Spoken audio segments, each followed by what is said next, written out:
Dear friends, welcome to education heaven. मैं assistant professor Ram Prakash आपके अपने यूट्यूब चैनल शिक्षा स्वर्ग में आपका स्वागत करता हूं। फ्रेंड्स, आज का मोटिवेशन है सफलता एक दिन में नहीं मिलेगी।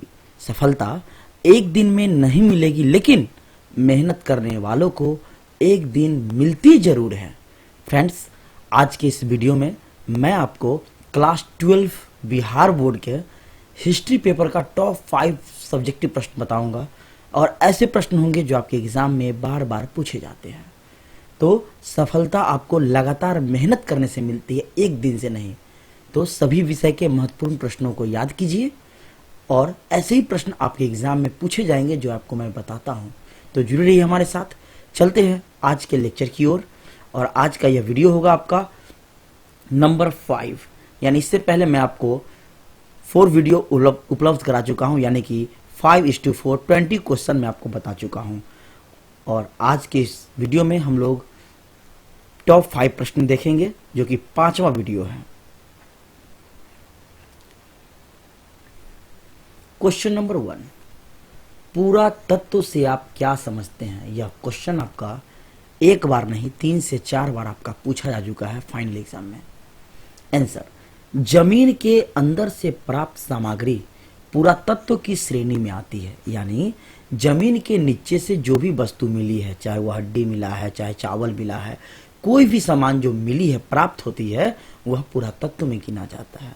यह सामग्री मिट्टी, पत्थर, धातु जैसे लोहा, एल्युमिनियम कुछ भी हो सकती है, जो इतिहास के दृष्टिकोण से काफी महत्वपूर्ण मानी जाती है।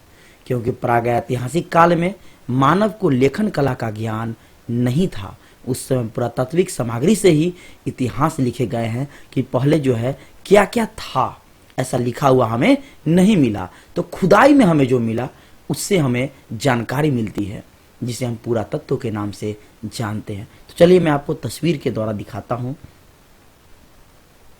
ये तस्वीर देखिए, यहां आपको एक जमीन की जो है खुदाई की गई है, जिसमें सिक्का मिला है।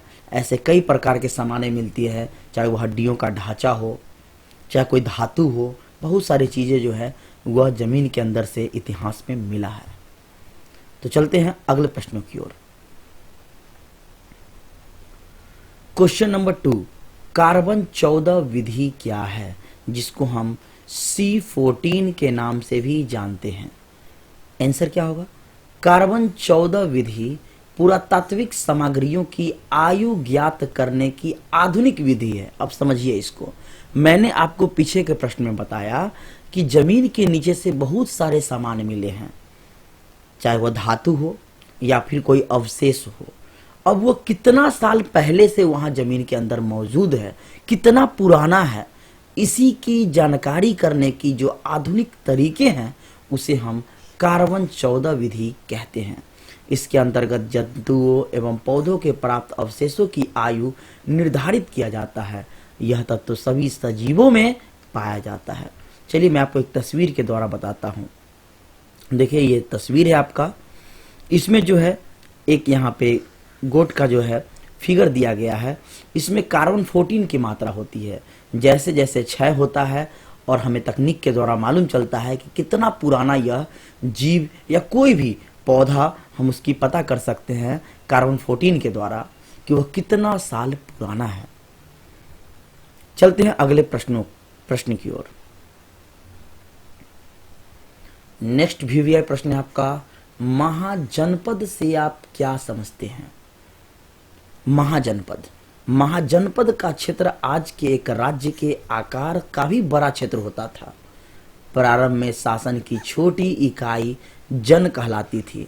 यानी छोटी जो शासन की इकाई थी उसको हम जन कहते थे। यही आगे और फैला, जो विस्तृत होकर जनपद के रूप में जाना गया। किसके रूप में? जनपद के रूप में। और यह जनपद धीरे धीरे आधुनिक जिले के समकक्ष था, और आज भी उत्तर प्रदेश के जिले में जनपद के रूप में लोग जाने जाते हैं। जनपद का विस्तृत क्षेत्र महाजनपद, यानी पहले जन कहलाया, उससे बड़ा हुआ तो जनपद कहलाया, और विशाल फैल गया यह इसका क्षेत्र, तो यह महाजनपद के नाम से जाना गया। महाभारत के समय में कुल 16 महाजनपद थे। कितना? 16। मैं आपको तस्वीर के द्वारा 16 का नाम बताता हूं कि कौन कौन सा है। चलिए, तो प्रमुख महाजनपद देखिए, यहां आपको इस तस्वीर में मालूम चलेगा प्रमुख महाजनपद कौन कौन है। तो मैंने आपको 16 बताया, वो 16 आप देखिए यहां। कंबोज, गंधार, कुरु, मत्स्य, सूरसेन, पंचाल, मल्ल, कोसल, वत्स, अवंती, चेदी, अस्मक, काशी, अंग, मगध, वज्जी, ये आपका 16 प्रमुख महाजनपद थे। उम्मीद है आपको अच्छे से समझ में आया होगा कि महाजनपद क्या है। मैं फिर से बताता हूं, महाजनपद सबसे पहले शासन की जो छोटी इकाई होती थी उसको हम जन कहते थे। जब यह थोड़ा विस्तृत हुआ तो यह जनपद के रूप में जाना गया और यही जनपद और तेजी से विस्तार हुआ, उसको हम महाजनपद के नाम से जानते हैं। आज भी यूपी के क्षेत्र में जो है जनपद के कई जिलों को जो है जनपद की संज्ञा दी गई है। नेक्स्ट प्रश्न, क्वेश्चन नंबर 4, अशोक के धम्म के 2 सिद्धांत बताइए। आंसर, अशोक का धम्म मुख्य रूप से मानव समुदाय का एक आचार संहिता था जिनका संबंध बौद्ध धर्म से लगाया जाता है। आप जानते हैं कलिंग युद्ध विजय के बाद सम्राट अशोक जो है, जब चारों तरफ खून ही खून देखता है इस युद्ध में, उसके बाद यह हिंसा का रास्ता छोड़ देता है और बौद्ध धर्म को अपना लेता है। इसके मुख्य रूप से अपने माता पिता, गुरुजनों और बड़ों को सम्मान देने की बात कही गई है। अशोक के धम्म में यह बताया गया है कि माता पिता हमेशा पूजनीय होते हैं, गुरुजनों को हमेशा मानना चाहिए, आदर करना चाहिए, बड़ों को सम्मान देनी चाहिए। इन सब बातों की चर्चा की गई है और आर्थिक रूप से कमजोर लोगों की सहायता करने की बात इसमें कही गई। किसमें? अशोक के धम्म में। यह मानव समुदाय का चारित्रिक तथा नैतिक उत्थान के लिए लाया गया था। यानी कि अशोक के धम्म में जो है बड़ों को सम्मान देना, माता पिता, गुरुजनों की आज्ञा का पालन करना, कमजोर लोगों को जो है आर्थिक रूप से, शारीरिक रूप से मदद करना, इन सब नैतिक बातों को जो है बताया गया है। चलते हैं नेक्स्ट प्रश्नों की ओर। क्वेश्चन नंबर 5, महाभारत में वर्णित विवाह के 2 प्रकार बताइए। आपको पता है कुल मिलाकर 6 प्रकार विवाह का है, फिर राक्षसी आपका 2 है, यानी 8 प्रकार है। तो चलिए मैं आपको विस्तार से बताता हूं कि महाभारत में कौन कौन से विवाह थे। तो पहले आपका सिर्फ 2 पूछा हुआ है, तो 2 को देखते हैं। महाभारत में 6 प्रकार के विवाह का वर्णन किया गया है, जिसमें आर्य तथा संस्कार विवाह सबसे महत्वपूर्ण माना जाता है, क्योंकि इस विवाह में माता पिता की सहमति ली जाती थी। दूसरी तरफ लड़की के पिता द्वारा स्वेच्छा से जो दिया जाता था उसे उपकार समझकर, क्या समझकर? उपकार समझकर स्वीकार कर लिया जाता था। यानी यह था आपका महाभारत में वर्णित, यानी कि चर्चा 2 विवाह, महाभारत में चर्चित 2 विवाह। तो चलिए हम सभी विवाह को देखते हैं। ब्रह्म विवाह, कन्या के वयस्क होने पर उसके माता पिता द्वारा योग्य वर खोजकर उससे अपनी कन्या का विवाह किया जाता है। अपनी कन्या का विवाह करना, इसे ही हम संस्कारी विवाह कहते हैं, मैंने आपको पीछे बताया।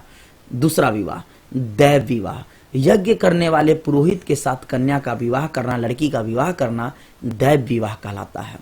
आर्ष विवाह, कन्या के पिता द्वारा यज्ञ कार्य हेतु 1 अथवा 2 गाय के बदले अपनी कन्या का विवाह करना, वो है आर्ष विवाह। प्रजापत्य विवाह, वर स्वयं कन्या के पिता से कन्या मांगकर जो विवाह करता था उसको हम प्रजापत्य विवाह कहते हैं। गंधर्व विवाह, कन्या तथा वर प्रेम अथवा कामुकता में वशीभूत होकर विवाह करते थे, उसको हम बोलते हैं गंधर्व विवाह।